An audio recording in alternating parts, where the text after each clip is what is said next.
আজকের মুভি এক্সপ্লেনেশনে আমরা বলবো গল্প হলো সত্যি। এটা 1966 সালের তপন সিনহার একটা বিখ্যাত চলচ্চিত্র। এটার মুখ্য ভূমিকায় অভিনয় করেছেন রবি ঘোষ। এটা ছাড়াও রয়েছে ভানু ব্যানার্জি, যোগেশ চট্টোপাধ্যায়, ছায়া দেবী, প্রসাদ মুখার্জি সহ আরো অনেকে।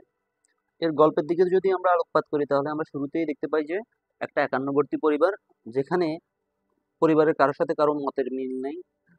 একজন আরেকজনের উপর কাজ চাপিয়ে দিতে ব্যথা পায়। তখন ভানু বলে পরিবার না থাকায়, বিয়ে না করায় আজ তাকে কেউ উঠানোর নেই। এখানে রূপকভাবে জীবনে একজন লাইফ পার্টনার বা কোম্পানির কথা বোঝানো হয়েছে। এরপরেই আমরা বাড়ির কাজের মেয়েকে দেখি যে সবাই আলাদা আলাদা করে কাপড় চোপড় দিচ্ছে পরিষ্কার করা, যে লোকই টিকবে না। এরপর দাদু সেগুলোকে তৃষ্ণাকে নিয়ে যেতে বলে। তৃষ্ণাকেই কাচতে হয় সব কাপড় চোপড়। এদিকে ঝি চলে গেছে শুনে সেজ বউ বড় বউয়ের চিন্তার শেষ নেই। এত কাজ কে করবে? দেখি যে বড় ছেলে নিজের ঘরে বসে মদ খাচ্ছে। এরপরেই সেজো আসে, মেঝো আসে। খাবার সময় একটা অপ্রিয় সত্য, ভাগ্যিস আমেরিকা সাহায্য করছে। এবার এটা নিয়েই শুরু হয়ে যায় আবার যার যার যুক্তি। এক কথা দু কথা থেকে কথার কিসকিস চলতেই থাকে। এরই মধ্যে আমরা দেখি যে বৃদ্ধ বাবা তার ঘর থেকে বেরিয়ে এসে রাগারাগি করছে।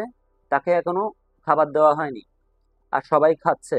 তখন সে এটা মনে করিয়ে দেয় যে বাড়িটা এখনো তার নামে। এরপর তৃষ্ণাকে বকাঝকা করে বাড়ির বউরা বলে বুড়োকে খাইয়ে আয়। তৃষ্ণা বিমর্ষ হয়ে রুটি বানাতে বসে। এরপরে একটা ট্রানজিশন। পরের দৃশ্যে কুয়াশা কাজ জানো? আজ্ঞে সব কাজ জানি, সে উত্তর দেয়। এদিকে সে সবার সম্পর্কে সব জানে, সবাইকে চেনে। এরপর বড় বউ তাকে জিজ্ঞাসা করে কোথা থেকে আসছো বাবা।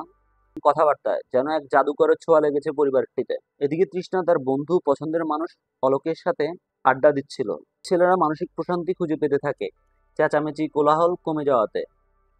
আরেকদিকে আমরা দেখতে পাই যে ধনঞ্জয় এক ভাইয়ের পেছনে অন্য ভাইয়ের প্রশংসা করে তাদের মধ্যে নতুন ভাবে সম্পর্ক স্থাপন করে চলে।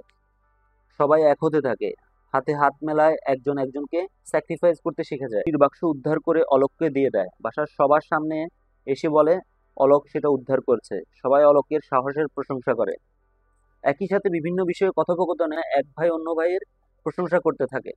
তখন দাদু তাদের বৃদ্ধ বাবা রিয়েলাইজ করে পরিবারে শান্তি ফিরে এসেছে। বন্ডিংটা অনেক হাসি দিয়ে আমার যে কাজ ফুরিয়েছে। পরক্ষণেই দাদু নাতি পেছন থেকে দাঁড়িয়ে ধনঞ্জয়ের দিকে। ধনঞ্জয় আস্তে আস্তে কর্মেই মুক্তি, ঐক্যেই জয়। এভাবেই গল্পটা শেষ হয়। থ্যাংক ইউ সবাইকে।